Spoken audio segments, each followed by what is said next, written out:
మహబూబ్ నగర్ జిల్లా పార్లమెంట్ ఎన్నికల సన్నాహక సమావేశం వనపర్తి జిల్లా ఆత్మకూరు మండలంలో ఏర్పాటు చేశారు. మక్తల్ నియోజకవర్గం మాజీ ఎమ్మెల్యే చిట్టెం రామ్మోహన్ రెడ్డి అధ్యక్షతన ఏర్పాటు చేసిన ఆత్మకూరు అమరచింత మండలాల ఎంపీ ఎలక్షన్స్ సన్నాహక సమావేశం స్థానిక సాయి తిరుమల ఫంక్షన్ హాల్లో నిర్వహించారు.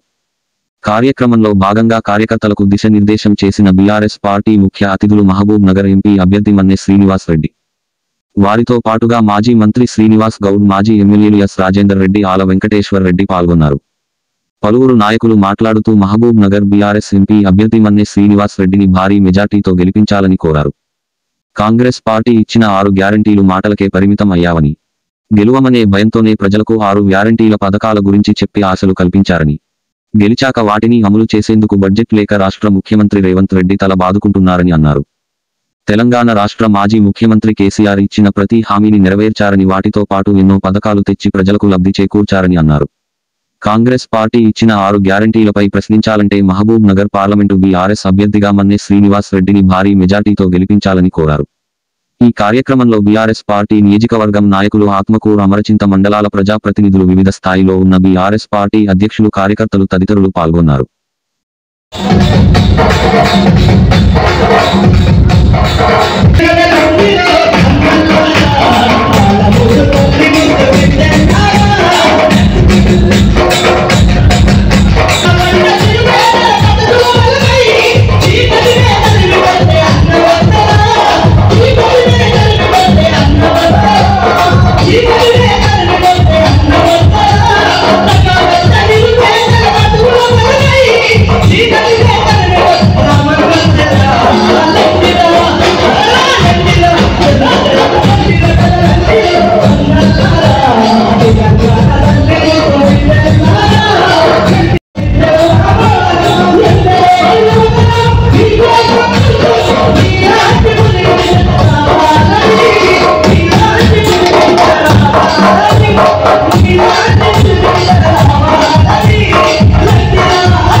చిట్టెం రామన్న గారు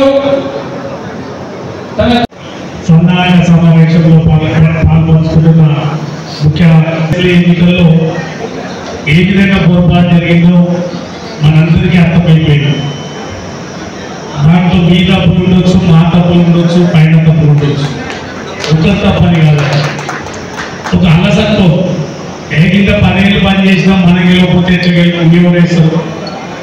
రాష్ట్రాన్ని తెచ్చిన కేసీఆర్ గారు, రాష్ట్రాన్ని తెచ్చిన గులాబీ పార్టీ ఈ 10 ఏళ్ల కాలంలో భగీరథ లాంటి పథకాలు, పాలమూరు రంగారెడ్డి లాంటి పథకాలు, మన రైతు బంధు లాంటి పథకాలు, అంటే దేశానికి ఆదర్శంగా ఇన్ని పథకాలు పెట్టి అందరికీ లబ్ధి చేకూర్చి ఇంత గొప్పగా చేసినాక మనమెందుకు గెలవలే అన్న ఆలోచనతో మనం ఉన్నాం. ఆ వేళ్ళు ముందే కథలాగా అయిపోయింది. మనమేమో ఏ ఊర్లో పోయినా కూడా వందల మంది కార్యకర్తలు, ఏ చిన్న గ్రామానికి పోయినా 200-300. కేసీఆర్ గారు మీటింగ్ పెడితే 50,000, 60,000. కేటీఆర్ అన్న మీటింగ్ పెడితే 30,000, 40,000. హరీష్ అన్న మీటింగ్ పెడితే 30,000, 40,000. అది ప్రజలందరూ మన దగ్గర ఉన్నారు అనుకున్నారు. గ్రామాల్లో పోతే కూడా వాతావరణం గట్లే ఉండే. కానీ జరిగిందేంటి, మన గ్రామాలనేమో ర్యాలీలు తీసుకుంటా, స్లోగన్ తీసుకుంటూ పోయినాం. కాంగ్రెస్ చూడడం మంచి గ్యారెంటీ కార్డు పట్టుకొని ఇంట్లో కూర్చున్నాడు. గ్యారెంటీ కార్డు పట్టుకుపోయిండు. ఇంట్లో 10 నిమిషాలు కాకపోతే 15 నిమిషాలు, ఇంట్లో ఇన్ని ఓటర్లు ఉంటే అన్ని ఓటర్ల మైండ్ విన్నాడు. ప్రజలు కూడా ఏమనుకున్నారు, కేసీఆర్ ఇచ్చేది ఎట్లా వస్తున్నాయి, అది ఇన్నిసార్లు ఒక్కసారి వేస్తే అనుకుని భ్రమలో ఓట్లు వేసేది. ఆ కష్టాలు ఈ 4 నెలల కాలంలో చూస్తున్నాం. 2014 కంటే ముందు కాంగ్రెస్ గవర్నమెంట్ ఏ కష్టాలు ఉండేనో మళ్ళీ అవే కష్టాలు రిపీట్ అయినాయి. కరెంటు లేక ఇబ్బంది, తాగునీళ్లు లేక ఇబ్బంది, సాగునీళ్లు లేక ఇబ్బంది, కొనుగోలు సెంటర్లు లేక ఇబ్బంది. ఎలక్షన్లు వచ్చినప్పుడు జిద్దు మీద పనిచేయాలి. మనం ఆ 15 రోజులు 20 రోజులు మనసు పెట్టి పనిచేయాలి. తెలంగాణ ఉద్యమం కొరకు ఎంతైతే కసి పెంచుకున్నామో ఆ కసి మీదనే మనం ఉండాలి. మా సోదరులు ఎవరు ఉండి అన్నాన్ని ఓడిపోలేదన్నా, ఓడిపోయినా 1,00,000 ఓట్లతో ఓడిపోయినా ఓడిపోవడమే. కానీ ఆ ఓటమి ఏంటి 5 ఏళ్ళు భరించాల్సి వస్తుంది. ఎవరు వేదిక మీద ఉన్న వాళ్ళు అందరం బాగానే ఉన్నాం. ఎవరు కష్టపడుతున్నారు, ఎవరు అవమానపడుతున్నారు, ఎవరు ఇబ్బంది పడుతున్నారు, ఊర్లో ఉండే కార్యకర్తలు రోజు అనుభవిస్తున్నారు ఆ కష్టాలు. రోజు ఫోన్లు వస్తున్నాయి. 10 ఏళ్ల కాలంలో మేము ఒక్క కేసు పెట్టలే, 10 ఏళ్ల కాలంలో ఒక్కరి కడుపు మీద కొట్టలే. కానీ 4 నెలల కాలంలో ఎన్ని కేసులు అవుతున్నాయి. ఒక వాట్సాప్లో పెడితే కేసు బుక్ చేస్తారు, లేదా పోలీస్ స్టేషన్కి పిలుస్తారు. మా దగ్గర అయితే ఇంకా కొత్త వింత, ఎవడైనా అది అవకాశం అది విడిచిపెట్టి శిలాపలకాలు వాళ్ళు కొడుతుంది. ఓ దగ్గర నేను 4 కోట్ల బ్రిడ్జి కట్టినాం, దాదాపు 6 కోట్ల చెక్ దాకంటే 60 శిలాపలకం పలగొట్టింది. నేను చెప్పిన శిలాపలకం పలగొట్టినవా కానీ ఇంకా బ్రిడ్జిని పలగొడతావా? ఆ ఊరోకైతే తెలుస్తాయి కదా ఎవరి టైంలో వేసిరు, ఎవరి టైంలో చెక్ డ్యామ్ కట్టిరు. అంటే అంత చిన్న మనస్తత్వంతో వాళ్ళు రాజకీయం చేస్తారు. మనం ఏం చేసినాం, తెలంగాణలో ఉన్న అందరూ మనోళ్ళే. రాష్ట్రం వచ్చింది, రాష్ట్రంలో వచ్చిన దాంట్లో అందరు మనోళ్ళని అందరికీ సాయం చేసుకుంటాం. అందరికీ కళ్యాణ లక్ష్మి ఇచ్చినాం, అందరికీ సీఎం ఇల్లు పండించినాం, అందరికీ రైతు పండించినాం. కొన్నిసార్లు అదే మనకు మోసం చెప్పినాం. అందుకే నేను మీ అందరినీ కోరేది, కార్యకర్తలు ఇంతకుముందు రామన్న ఉండి పెద్ద వాళ్ళు పోతున్నారు, కన్ఫ్యూజ్ అవుతున్నారు అంటున్నారు. పెద్దోళ్ళు ఎవరైనా ఓడి పెద్దోళ్ళు పోతేనే మీలాంటి అవకాశం వస్తుంది. మా పోటీ ఎందుకంటే ఉద్యమం కాళ్ళ నుంచి పనిచేసే వాళ్ళు అవకాశాలు రాని వాళ్ళు చాలా మంది ఉన్నారు. ఇంకా అందుకే ఎవరో ఓడిననే కాదు, ఈ పార్టీలో మన మైక్ ఇస్తే మాకంటే గొప్పగా 20-25 నిమిషాలు మాట్లాడుకోవడం కింద పడాల్సిన పర్లేదు.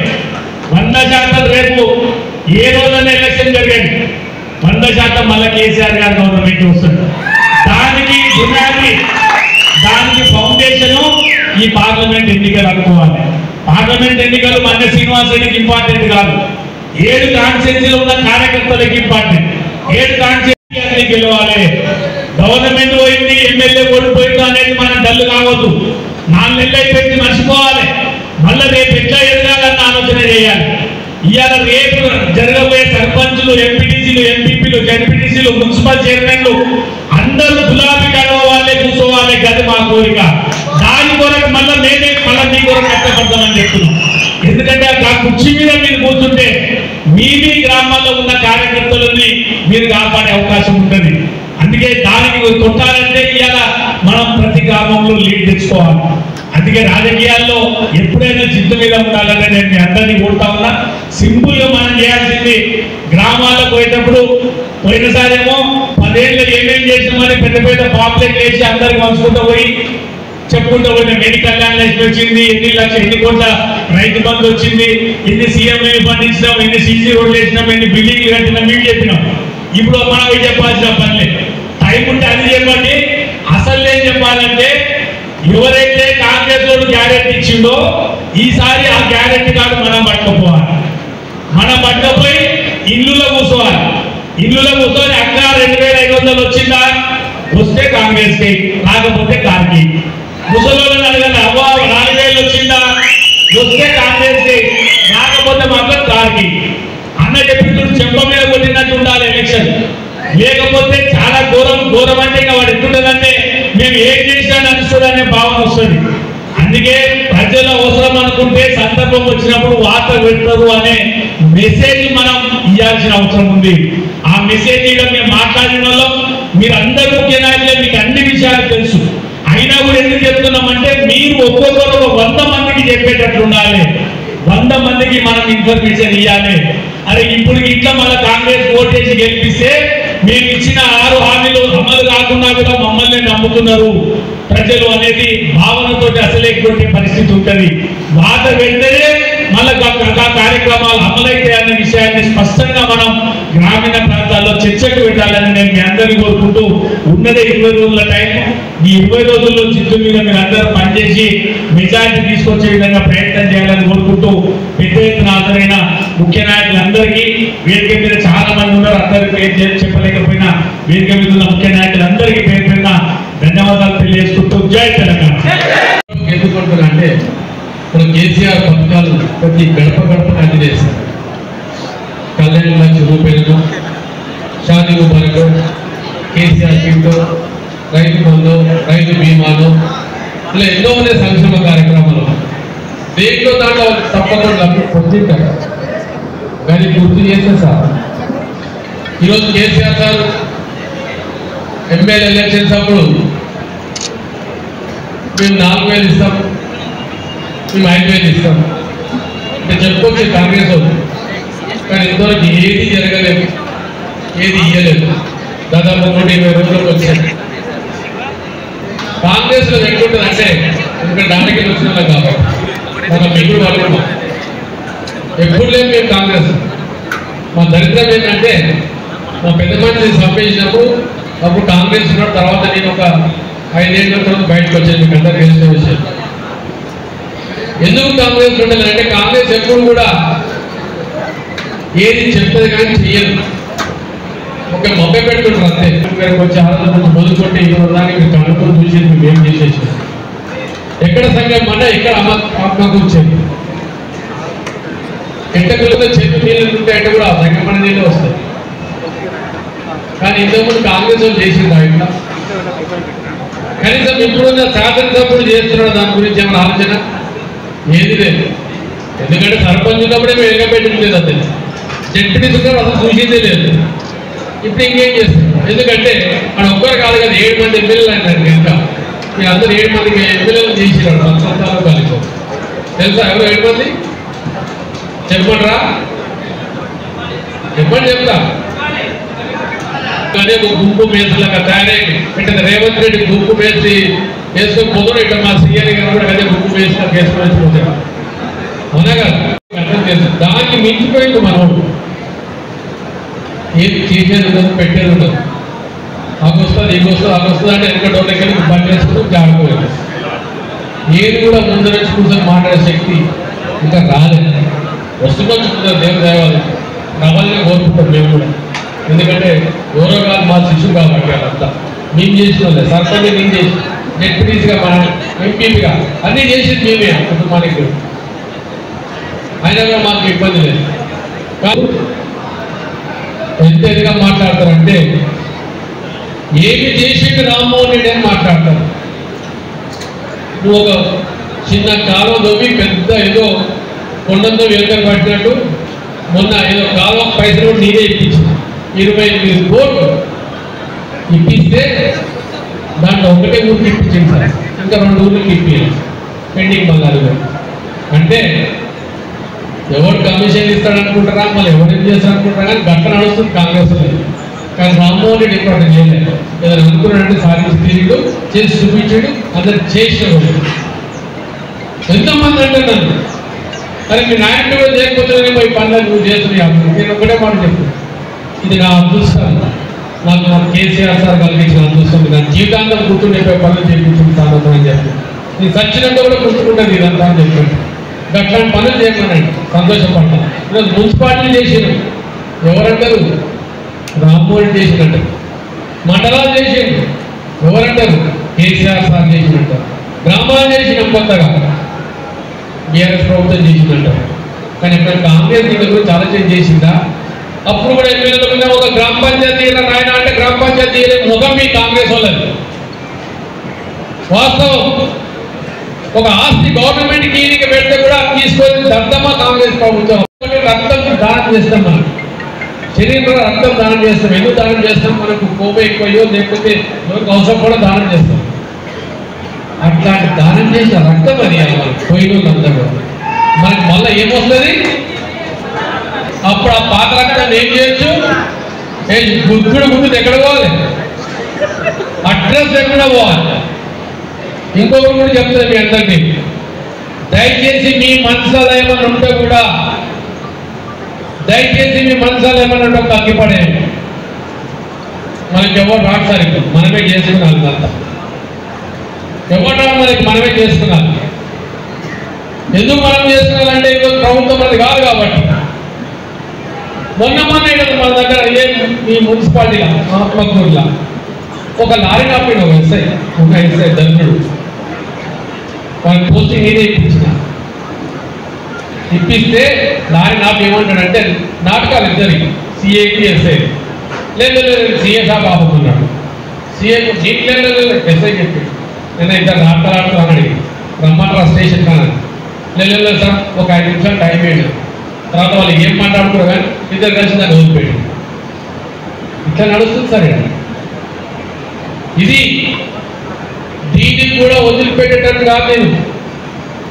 ఎందుకంటే చిన్నప్పటి నుంచి రాజకీయంలో ఉన్నాం, రాజకీయంలో పెరిగినాం, రాజకీయంలో పొడగొట్టుకున్నాం, రాజకీయంలో ప్రాణాలు పొడగొట్టుకున్నాం, రాజకీయంలో ఓడిపోయినాం, గెలిచినాం, మళ్ళీ కూడా గెలిచి చూపిస్తాం. ఇది శిక్షకుల కుటుంబం 12 సార్లు, ఒకసారి కాదు 2 సార్లు కాదు 12 సార్లు మా కుటుంబం ఎమ్మెల్యే నిలబడ్డది. దాంట్లో 8 సార్లు గెలిచి చూపించినాం. మీరు అక్కడ 2 మంది తాలూకా చూపించమని చెప్పండి. ఎవరు లేదు సార్, కాంగ్రెస్ వాళ్ళు ఎవరు లేదు, ఎక్కడ లేదు.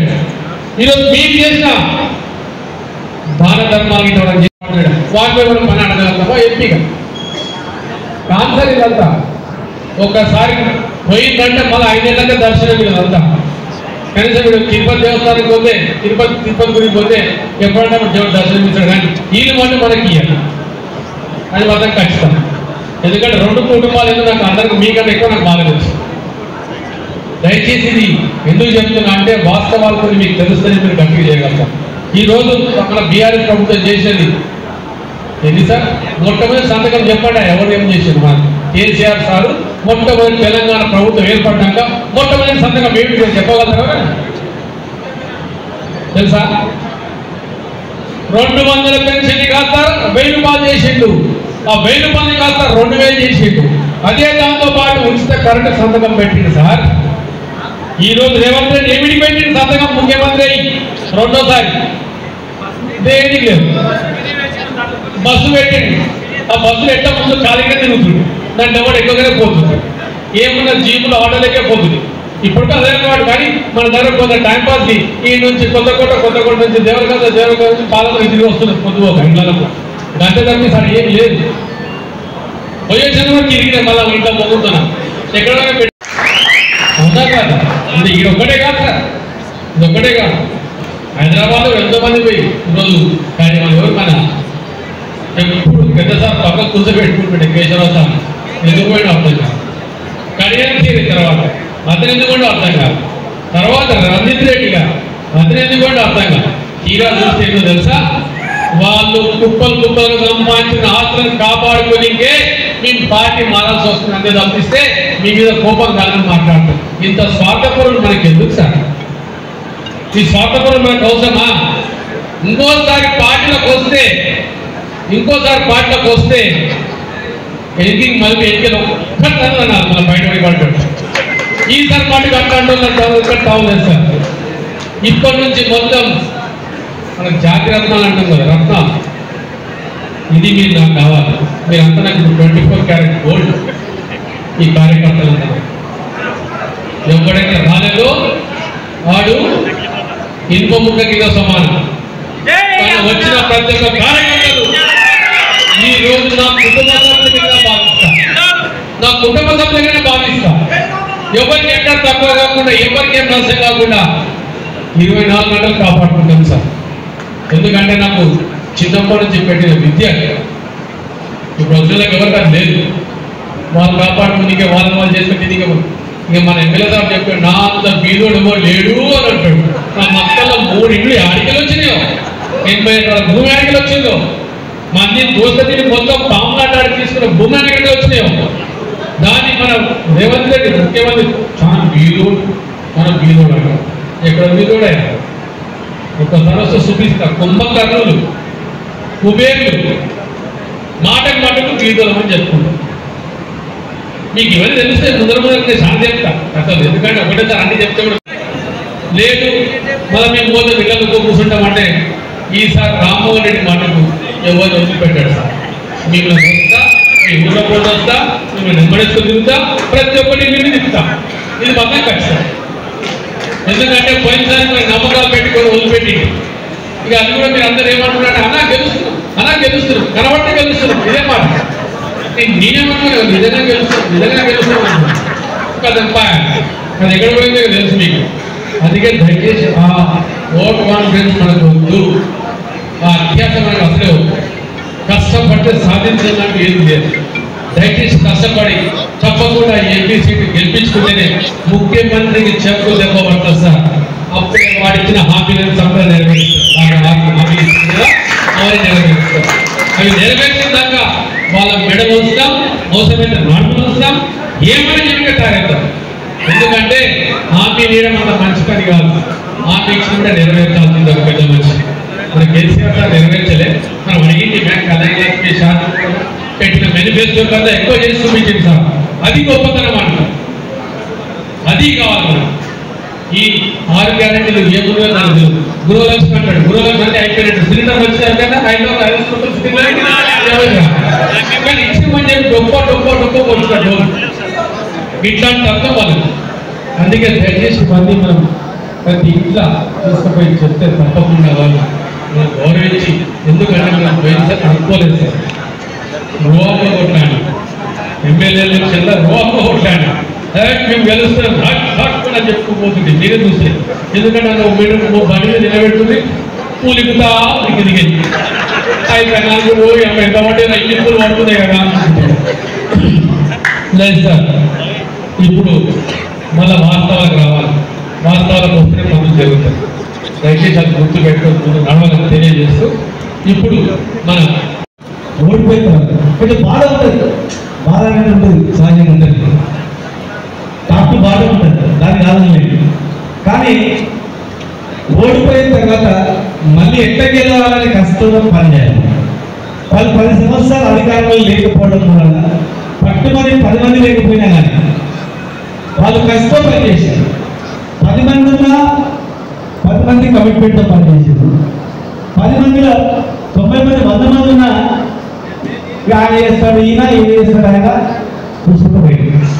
కానీ ఓడిపోతే ఇట్లా ఉంటుంది మాత్రం ఊహించుకోండి.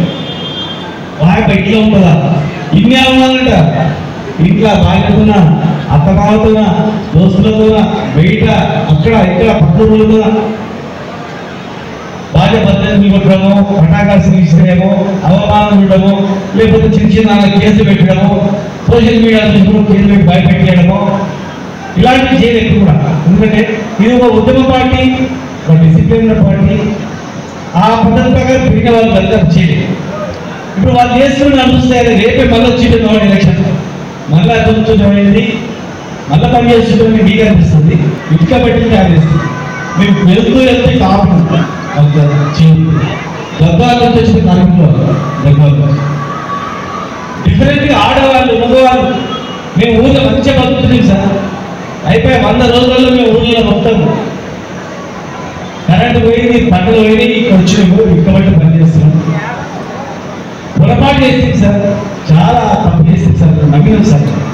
ఇప్పుడు ఇక్కడికి వచ్చాకైనా ముందు ధర్మాలు కూడా మహిళ కింద నుంచి గొడవ చేస్తుంది. ఏం దానికి మాట్లాడాను సార్, ఎక్కడ ఉన్నారు సార్, ఎక్కడ బాగుంటుంది సార్ మేము. ఇప్పుడు నాకు 2000 పెన్షన్ 200 లేదు, అది పోయింది, ఏం లేదు, కరెంటు లేదు, పని దొరకలేదు, ఎట్లా బతుకుతారు సార్ మీ కళ్ళకి పెట్టుకున్నాం. మా విలేకరణ నడుపు చెప్తాడు, మా యాదవని నడుపు చెప్తాడు, మా రైతుని నడుపు చెప్తాడు, ఏ వర్గదా పోయిన అభిప్రాయం చెప్తాడు. అంటే 100 రోజులలో ఇంత విపరీతమైనటువంటి వ్యతిరేకత వచ్చినటువంటిది ఎప్పుడు కూడా తెలంగాణ మొత్తంలో ఆంధ్రప్రదేశ్నప్పుడు లేదు. ఒక 3-4 ఏళ్ల తర్వాత వెళ్ళే వ్యతిరేకత స్టార్ట్ అవుతుంది. 100 రోజుల్లో స్టార్ట్ అయిందంటే మీరు ఆలోచన చేయాలి. మళ్ళీ మనకు మంచి రోజులు వస్తున్నాయి, సరే తప్పుగా జరిగిపోయి అని చెప్పి రోజులో కూడా చెప్పింది. బాగా చూడమని నేను ఎదుగుతున్నా కానీ మా వాళ్ళు ఉపయోగిస్తా ఆయన ఒకసారి జస్ట్ మాట్లాడాలంటే అట్లా పనులు చేశాను. వాళ్ళు మాత్రం పోయిన వాళ్ళు మళ్ళీ వచ్చేది అని చెప్పి తెలంగాణ మొత్తం కూడా కేసీఆర్ గారు పోయిన వాళ్ళు వచ్చేది లేదు, వచ్చేది తీసుకెళ్తే మేము చెప్తున్నాం కదా. మేమంతా ఒక విజన్తో పనిచేస్తున్నాం. ఇక్కడ విద్య హైదరాబాద్ పోవద్దు, వైద్యం గురించి హైదరాబాద్ పోవద్దు, ఎంప్లాయ్మెంట్ హైదరాబాద్ పోవద్దు, ఈ ప్రాంతం బాగుపడాలి, మంచి పంటలు ఉండాలి, ఇక్కడనే ఉండాలి, ఈ ప్రాంతం దుబాయ్కో బొంబాయికో అసలు పోవద్దు, అందరూ మంచిగా ఉండాలనే విజన్తో మొత్తం ఉమ్మడి జిల్లాని కాపాడుకోవచ్చు. అటు ఉదండపూర్ రిజర్వాయర్, ఇటు కళ్యాణ్ రిజర్వాయర్, ఈ రిజర్వాయర్ నుంచి చూడాలని నింపడం కూడా ఒక ప్లాన్ చేసిందంటే ఎవరైనా ఊహించిందా? మన నీళ్లు మన కింది పోయి కృష్ణా నుంచి పోయి శ్రీశైలం మీద వచ్చి మళ్ళీ చూడాలని నింపే ప్లాన్ ఎక్కడ ఆలోచించారు. కోయిల్ సాగర్ కూడా ఆ నీళ్ళతో నింపని ఎంతకాలం అనేటువంటి ఆలోచన వచ్చిన ఎవరికి ఊహలకు అందినటువంటి అంతుబట్టేటువంటి ఆలోచనతో ఎంతో పకడ్బందీ ప్లాన్లతో ముందుకు తీసుకుంటుంటే అనుకోకుండా మరి ఒక వేరు సృష్టించింది. అబద్ధ దుస్తులు సలీందర్ మాట్లాడినప్పుడు పెట్టింది. ఎవరైనా డిసెంబర్ 9 తారీఖు నాడే నేను మాఫ్ చేస్తానప్పుడు ఆశపడుతుంది. 2 లక్షలు వస్తున్నాయి కదా. పెళ్లిన్న వాళ్ళు డిసెంబర్లో పెళ్లి చేసుకోండి తెలంగాణ వేసానికి ఆశపడతారు. మీరు 5-6 ఏళ్ళు ఇస్తానే ఉంటుంది అంటుంది. అదే ఎల్లుండే ఇస్తామని అనుకో నిజంగా. ఇప్పుడు నువ్వు ఆయన డబ్బులు అంటావు 6 లక్షల రూపాయలు కానీ. తొలి శాసనసభ్యులు తెలంగాణ మరియు మక్తల్ శాసనసభ్యులు శ్రీ రామ్మోహన్ రెడ్డి గారు, అదేవిధంగా మాజీ మున్సిపల్ చైర్మన్ మంగమ్మ నాగభూషణ్ గౌడ్ గారు, అదేవిధంగా ఒక పని ఆలోచించండి. ప్రతి ఒక్కరు ఏమంటున్నామంటే ఖచ్చితంగా మళ్ళా కేసీఆర్ గారే సీఎం అవుతాడు అని ప్రతి ఒక్కరు అనుకున్నాం. ఈ నియామకాలు ఆలోచన చేసుకోండి. మరి రామ్మోహన్ రెడ్డి గారిని ఓడగొట్టుకుంటే కేసీఆర్ గారు సీఎం ఎట్లయితాడు? ఒక్కసారి ఆలోచన చేసుకోండి.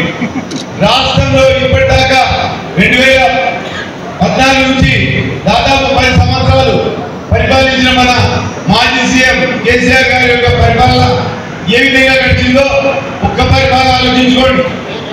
ఎందుకంటే 2014 కంటే ముందు మన పరిస్థితులు ఏ విధంగా ఉండే, మన గ్రామాల పరిస్థితులు ఏ విధంగా ఉండే, మన రైతుల పరిస్థితులు ఏ విధంగా ఉండే, వాటిని గమనించి కొట్టాడు తెచ్చుకున్న తెలంగాణ ఏంటి, కేసీఆర్ గారి యొక్క ఆలోచనలు తెలంగాణని ఏ విధంగా మనం బాగు చేసుకోవాలి అనే ఉద్దేశంతో ఈరోజు తెలంగాణను బాగు చేసినా లేదా అనే మన గుండె మీద చేసుకొని ఒక్కసారి ఆలోచన చేసుకుంది. తెలంగాణ వచ్చిన ఎప్పుడే ఈరోజు 24 గంటల కరెంట్ ఇచ్చి నీళ్ళు ఇచ్చి గొప్పగా తెలంగాణను అభివృద్ధి చేసి పంటల విషయంలో ఈరోజు దేశంలోనే మొట్టమొదటి స్థానంలో నిలిపిన మరి కేసీఆర్ గారికి ఈరోజు మనం అందరం ధన్యవాదాలు చెప్తాం. ఎందుకంటే ఈరోజు ఏదో కళ్ళబొల్లి మాటలు చెప్పి కాంగ్రెస్ ప్రభుత్వం వచ్చింది, ఒక్క పథకం కూడా ఇప్పటిదాకా అమలు చేసిన దాఖలాలు లేవు. అదేవిధంగా ఈరోజు కరెంట్ విషయంలో కూడా ఈరోజు ఎక్కడ అక్కడ మోటార్లు కాలిపోతున్నాయి. ఇంకా ఈరోజు ఎక్కడ చూసినా వైండింగ్ షాపులు ఈరోజు తెలుసుకుంటాయి. గతంలో 10 సంవత్సరాల నుంచి మోటార్లు కాలిపోయే దాఖలాలు జరుగుతుంది. ఈరోజు వ్యవసాయం గుడ్డిపడిపోయింది. అదేవిధంగా ప్రజల్లో కూడా ఆర్థిక పరిస్థితి దెబ్బతింటున్నది. దాన్ని గమనించుకొని ఈరోజు కాంగ్రెస్ ప్రభుత్వం హామీ ఇచ్చిండ్రు. ఇప్పటిదాకా ఏదైతే రుణమాఫీ అన్నారు, 2 లక్షల రుణమాఫీ అన్నారు, మేము రుణమాఫీ చేస్తాము, ఇంకా తెచ్చుకోండి, మీరు తెచ్చుకోండి, ఇంకా మీ వచ్చే రుణమాఫీ చేస్తామని మాట్లాడేది. ఏది ఇంతవరకు ఒక్కటి కూడా అమలు లేదు. దాన్ని గమనించుకోండి ఏ విధంగా జరిగింది, ఏ జరిగింది. కాంగ్రెస్ ప్రభుత్వం వచ్చి మనకు ఒక్కటనే చేసిందా? వాళ్ళు కూడా అనుకోలేదు, మేము వస్తామని అనుకోరు. ఆ విధంగా ఈరోజు అనుగాని మొత్తం హామీని అమలు చేయడంలో ఏవేవో ప్రకటించి ఈరోజు ఖచ్చితంగా ఈరోజు మన జనాలు ఆపాసుకోవాలే బాగున్నారు. ఖచ్చితంగా ఈరోజు ఇవాళ ఏమంటున్నారంటే ఎంపీ ఎలక్షన్ దాకా మనం పొద్దు కొట్టుకొని అవతల ఈ కంపెనీ పథకాన్ని పనిచేసే పరిస్థితి ఉన్నారు. ఎందుకంటే వాళ్ళు కేసీఆర్ లాగా ఒక హృదయం ఉన్న నాయకులు కాదు. ఎందుకంటే తెలంగాణ ప్రజలపై ప్రేమ ఉన్న నాయకుడు మన కేసీఆర్ గారు. ఈ కాంగ్రెస్ నాయకులు లేదు.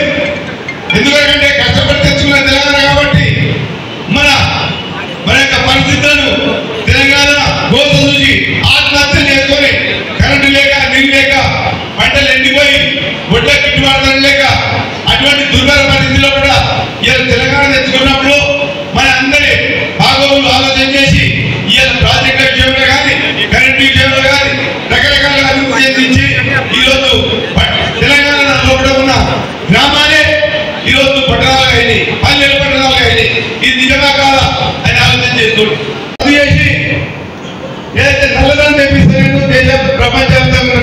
రూపాయలు నల్లదాన్ని తెప్పించి వచ్చిన డబ్బులు ప్రతి ఒక్క పిల్లవానికి 15 లక్షల రూపాయలు అకౌంట్ ఇస్తున్నారు. వేసినా ఒకరికి వేసినా ఇలా దత్తమంత్రి పంపించిన కేసీఆర్ గారు 1000 మందికి వేసిండు. మరి కేసీఆర్ గారు ఎక్కడ, మరి బీజేపీ ప్రభుత్వం ఎక్కడ, కాంగ్రెస్ ఎక్కడ? రాష్ట్రానికి తెలంగాణ రాష్ట్రానికి ఎవరు ఏం చేసిందో ఒకసారి ఆలోచన చేసుకోవాలి. కేసీఆర్ గారు ముఖ్యమంత్రి అవుతాడు, రామ్మోహన్ రెడ్డి గారు గెలవంది ఎంతగా అవుతాడా? ఏం చేసిండు, ఏం తప్పు చేసిండు? ఇలా ఇంత గొప్పగా పరిపాలన చేసిన ఏ రాష్ట్రం దేశంలో ఏ రాష్ట్రంలో ఉంది? ఇంత పెద్ద ప్రాజెక్టులు కనిపించిన మన ప్రాజెక్టు పాలన రంగారెడ్డి గారి అటు కాళేశ్వరం కానీ మోసం చేసి లూటీ చేసి దాదాపు 12 లక్షల కోట్ల రూపాయలు ఎగ్గొట్టి పోయిన దొంగ నాయకులు, దొంగ ఏదైతే కార్పొరేట్ వ్యక్తులు ఉంటారో వాళ్ళకి ఈరోజు బీజేపీ ప్రభుత్వం వస్తాను వాళ్ళకు 1000 కోట్ల రూపాయలు మాఫ్ చేసింది. మరి మన రైతులకు, దేశవ్యాప్తంగా ఉన్న రైతులకు కనీసం ఎవరిన ఒక్క రైతుకైనా మాఫ్ చేసిందా? ఒక్క రాష్ట్రంలో మాఫ్ చేసిందా? ఇక్కడ నార్త్ ఇండియాలో ఉన్న రాష్ట్రాల్లో మాఫ్ చేసిందా? అసలు మీద ప్రజలు ఊరు అసలు వాళ్ళు కట్టే ఓన్లీ కార్పొరేట్ వ్యక్తులు, పెద్ద పెద్ద గొప్ప నాయకులను వాళ్ళకు చేయడమే ఇలా బీజేపీ ప్రభుత్వం యొక్క ఆలోచన. మీరు ఉండాలి, గొప్పగానే ఉండాలి. అటువంటి కాదు వాళ్ళు. ఈరోజు మరి కేసీఆర్ గారు వచ్చిన తర్వాత ప్రతి ఒక్కరు ఆర్థికంగా బలపడరా లేదా ఒకసారి ఆలోచన చేసుకుంటున్నారు. ఇంకా ఈరోజు బీజేపీ ప్రభుత్వం చేసిన ఎందుకంటే కొన్ని నల్ల చట్టాలను తెచ్చి మన రైతుల మీద ఉండడానికి 3 నల్ల చట్టాలను తీసుకొచ్చి కార్పొరేట్ వ్యక్తులకు దేశవ్యాప్తంగా ఉన్న వ్యవసాయాన్ని కూడా వాళ్ళకి కంప్లీట్ గా హ్యాండ్ ఓవర్ చేసి మనకి నామమాత్రంగా ఏదో లీజులు ముఖ్యంగా వచ్చే పరిస్థితుల్లో కూడా బీజేపీ ప్రభుత్వం చేసింది. చేసిన పరిస్థితుల్లో కూడా పంజాబ్, మహారాష్ట్ర, ఈరోజు ఉత్తరప్రదేశ్, హర్యానా, ఉత్తరాఖండ్, నార్త్ ఇండియా రైతులు మొత్తం దాదాపు 11 నెలలు వాళ్ళు ఉద్యమం చేసింది. ఆ ఉద్యమ కార్యక్రమంలో కూడా దాదాపు తిండి లేక, అదేవిధంగా వెహికల్తో తొలగించడం వల్ల 750 మంది చనిపోయారు. మనందరికీ గుర్తున్న విషయం ఏంటి? బీజేపీ ప్రభుత్వం యొక్క ఆలోచనలు ఏ విధంగా ఉన్నాయో చూసుకోండి. ఆ విధంగా ఈరోజు ప్రధానమంత్రి నరేంద్ర మోడీ గారు కూడా పార్లమెంట్ లో దానికి క్షమాపణ చెప్పడం జరిగింది. ఎంత సిగ్గుచేటనే విషయం ఒకసారి ఆలోచన చేసుకోండి. దేశానికి బీజేపీ ప్రభుత్వం అవసరమా? ఇన్ని రకాల కార్యక్రమాలు చేసుకుంటూ ఇటువంటి దుర్మార్గమైన కార్యక్రమాలు చేసుకుంటూ బీజేపీ ప్రభుత్వం అవసరమా? ఆలోచించుకుంటూ అందుకొరకే నేను చెప్తున్నా కదా, మన తెలంగాణ ఖచ్చితంగా మళ్ళీ మనం ఏంటి ఎలక్షన్ లో కేసీఆర్ గారిని గెలిపించుకోవాలి. ఖచ్చితంగా ఎంపీలందరూ గెలుచుకుంటేనే పార్లమెంట్ లో మనకు మాట్లాడే ధైర్యం ఉన్న నాయకులము మన తెలంగాణ ఎంపీలు మాత్రమే. తెలంగాణ గురించి ఒక్కరోజు కూడా బీజేపీ కానీ కాంగ్రెస్ కానీ ఒక్కరోజులో మాట్లాడే దాఖలాలు